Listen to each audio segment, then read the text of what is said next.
दोस्तों ईसीजीसी की salary slip का वीडियो हमने थोड़े टाइम पहले ही डाला था, लेकिन अलाउंसेज एंड पर्क्स उसके अंदर नहीं बताए थे क्योंकि हम कोशिश कर रहे थे कि अलाउंसेज एंड पर्क्स इनके क्या रहते हैं। हालांकि हमने जो कोशिश करके ये चीज़ें निकाली है, हो सकता है इसमें कुछ एक अपडेशन हो गया हो क्योंकि अलाउंसेस को लेके बहुत कन्फ्यूजन रहता है। इसलिए अगर कोई ईसीजीसी के बारे में कोई करंटली है तो कमेंट बॉक्स में टाइप करके भी बता सकता है कि ये अलाउंस जो है वो अपडेट हो चुका है। इस वीडियो के अंदर अपन अलाउंसेज एंड पर्क्स देखेंगे डिटेल के अंदर कि ईसीजीसी पीओ को क्या मिलते हैं, और साथ ही मैं आपको बताना चाहूँगा कि इसकी फॉर्म फिलिंग खत्म होने वाली है। तो जो भी बच्चे इसकी तैयारी कर रहे हैं और वो फॉर्म फिल करना चाहते हैं तो वो लोग फॉर्म फिल इसका जल्द से जल्द जाके करें, लास्ट डेट तक वेट ना करें, क्योंकि फिर हमारे पास बहुत सारे मैसेज आते हैं कि सर आईबीपीएस को मेल करो, आप आईबीपीएस को फ़ोन लगाओ, यहाँ पे फॉर्म फिलिंग में दिक्कत आ रही है। तो इससे अच्छा ये है कि हम 2-3 दिन पहले इसकी जो है फॉर्म फिलिंग जो है जो बच्चों को करनी है वो करके ख़त्म करें। अलाउंसेज एंड पर्क्स का वीडियो बनाऊं उसके पहले एक चीज़ और मैं आपको बता दूं कि जो भी बच्चे इसकी प्रिपरेशन कर रहे हैं, हमने पलाश जैन का टॉपर स्टॉक डाला था। अगर सीरियसली अगर आप लोग प्रिपेयर कर रहे हो तो वो वीडियो जाके जरूर देखें। उन्होंने 2 एग्जाम क्लियर किए हैं, ईडाई ग्रेड ए भी क्लियर किया और ईसीजीसी भी क्लियर किया है। तो ना केवल वो आपको इन एग्जाम्स के अंदर काम आएगा बल्कि उन्होंने एक बैंक पीओ का एग्जाम भी क्लियर किया। तो आप जब उनकी पूरी प्रिपरेशन स्ट्रेटजी देखेंगे तो आपको बहुत मदद मिलेगी कॉम्पिटिटिव एग्जाम्स किस तरीके से फाइट किए जाते हैं, क्योंकि इतनी कम एज में उन्होंने 3 एग्जाम्स जो है उसमें से भी 2 बड़े एग्जाम जिसमें एडाई ग्रेड ए और ईसीजीसी, इस तरह की रेगुलेटरी बॉडीज़ के एग्जाम निकालना जो है वो आसान नहीं रहता है। अब हम स्टार्ट करते हैं कि इनको अलाउंसेज एंड पर्क्स क्या क्या मिलते हैं। तो सबसे पहले अगर अपन मंथली अलाउंसेस में देखें तो मील कूपन मिलता है इनको 205 रुपये, ये ईच वर्किंग डे मिलता है इनको। मतलब ये जितने दिन ऑफिस जाएंगे उतने दिन इनको मील कूपन मिलेंगे 205 रुपये के। उसके बाद house hold help expense reimbursement करके टर्म होता है, उसके 1000 रुपीज़ मिलते हैं पर मंथ। इसके बाद मोबाइल बिल रीइंबर्समेंट के 400 रुपीज़ मिलते हैं पर मंथ। एंटरटेनमेंट अलाउंस के 800 रुपीज़ मिलते हैं इनको पर मंथ। न्यूज़पेपर के 200 रुपीज़ मिलते हैं पर मंथ। इसके बाद अगर हम ईयरली अलाउंसेस पे आए तो ईयरली के अंदर इनको कैश मेडिकल बेनिफिट मिलता है 13,300 रुपीज़ का पर एनम। इसके बाद फर्नीचर अलाउंस 5 साल में एक बार मिलता है 87,500 एक्सक्लूडिंग जीएसटी ये रहता है।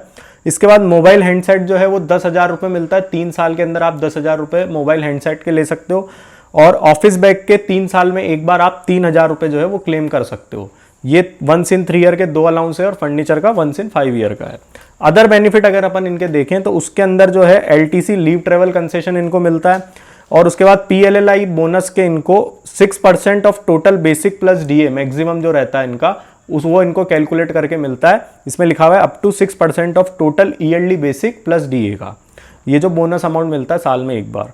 उसके बाद इंश्योरेंस कवर जो मिलता है इनको 50 लाख का इंश्योरेंस कवर मिलता है, और इसके अलावा डिपेंडेंट के लिए भी 8 लाख 10 लाख का इंश्योरेंस कवर जो है वो इनके पास रहता है। इसके अलावा अगर हम देखें कि मेडिक्लेम कवर जो रहता है वो अप टू 40 लाख का रहता है, सेल्फ और डिपेंडेंट दोनों के लिए। ऊपर जो मैंने बताया वो इंश्योरेंस कवर था और नीचे जो मैं आपको बता रहा हूँ वो मेडिक्लेम कवर है।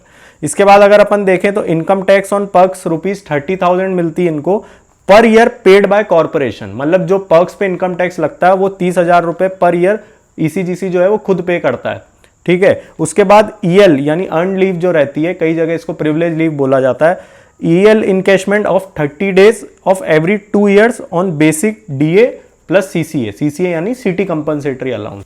इसी के साथ एक चीज़ और बता दूं कि यहाँ पे काफ़ी सारे बच्चे क्वेश्चंस पूछते हैं कि बैंकिंग में जैसे लीज अकोमोडेशन रहता है तो ईसीजीसी में भी रहता है। तो बिल्कुल हाँ रहता है, आपको लीज अकोमोडेशन मिलेगा। अभी सिटी वाइज वेरी करता है, जितनी बड़ी सिटी में आप रहेंगे उतना ज़्यादा मिलेगा, जितनी छोटी सिटी में रहेंगे कम रहेगा। अब इसका एग्जैक्ट क्या फिगर है ये तो हमको नहीं पता, लेकिन फिर भी अच्छा खासा आपको लीज अकोमोडेशन इसके अंदर मिलेगा। ये चीज़ मान के चलें कि बैंकिंग से कम नहीं मिलेगा, बैंकिंग के बराबर है, बैंकिंग के ज़्यादा ही आपको लीज अकोमोडेशन ईसीजीसी का मिलेगा, क्योंकि इनका पूरे तरीके से अभी वेज रिवीजन भी होने वाला है और ये एलआईसी में जैसे वेज रिवीजन होता है उसी हिसाब से इनका पूरा रन होता है। तो ये थोड़े बहुत अलाउंस थे जो मैंने आपको बता दिए। इसके अलावा अगर आप और चीज़ें पूछना चाहते हैं तो नीचे कमेंट बॉक्स में टाइप करें, और अगर किसी को और ज़्यादा डिटेल इसके बारे में पता हो तो वो लोग नीचे शेयर कर सकते हैं।